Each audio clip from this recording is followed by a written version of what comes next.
Hi there, my name is Shepard, and today I'll be demoing one of the projects that I made for my CSC 310 class applied programming. This time I chose to do something with the machine learning. Technically, I guess it is machine learning, but a subdivision of it.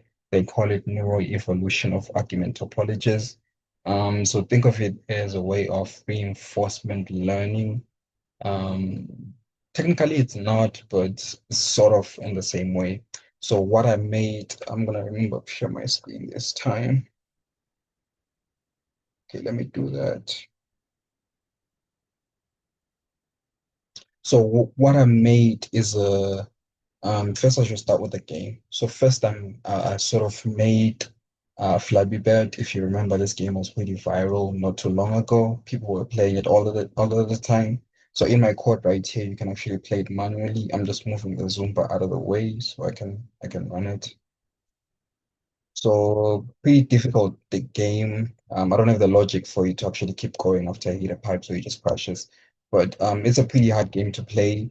I remember people raging and breaking their phones all the time just playing it. So I figured, man, might as well try and make AI do it for me. Again, not AI. Like the model that I trained actually do it for me. So this is where I actually found this thing called NET. Maybe a bit of background. My initial project was trying to teach a machine how to play rock, paper, scissors, but then that was taking too long processing the videos and teaching the model. It was just super slow. So I transitioned to this instead of teaching the thing how to play the game. The computer actually teaches itself um, how to learn to play the game. And I have a couple of functions right here. Let me just run main, minimize this. And what main will do, I'll explain once it's running.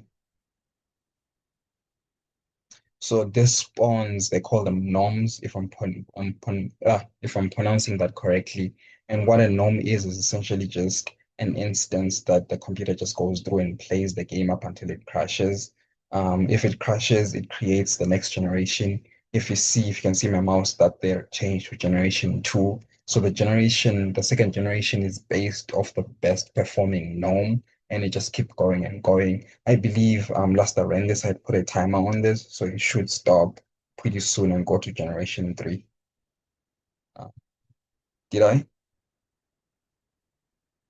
I might have changed the timer back to like a minute, but oh yeah, for my demonstration on in class, I changed it to a minute. Must have changed it back. Oh no, it's there. Cool. Now it's generation three. So you can see that the spread is getting a little bit tighter. All of them are learning from the previous norm that performed the best, and the spread from from them crashing is getting tighter and tighter. This just keeps going like that, like that. There's some complicated mathematics behind this that I genuinely don't know.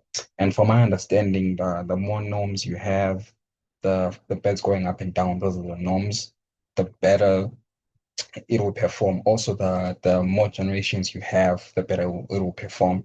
So right now, I only have it set to 5 generations and 50 norms, if I remember correctly. And then after that, once all of these run, it will then save the best performing one. I should probably stop this before it reaches to generation five because it's gonna erase my best one. And after it reaches generation five, it will then save this model. And then I can come right here. And then this should pretty much just play itself non-stop without crashing. This was a pretty fun project. Learned a lot about machine learning, even though this isn't, I don't know if this technically is machine learning or it's not, but it was a pretty fun project learning these norms. And this should play indefinitely without crashing. Just it taught itself how to play sort of like positive reinforcement. It's not, though it's not, but sort of like that. It's much easier to think of it that way because from what I understand, I might have already spoken about this. The biggest difference between it and positive reinforcement learning is that the program doesn't, I guess, serve how it doesn't create, it doesn't give itself a reward in terms of which norm performed best. So the norm that survived the longest doesn't get rewarded. and then it's more like that norm that survives the longest, more norms that are created from it. And I probably ramble, that didn't make any sense, but hopefully that sort of explained something.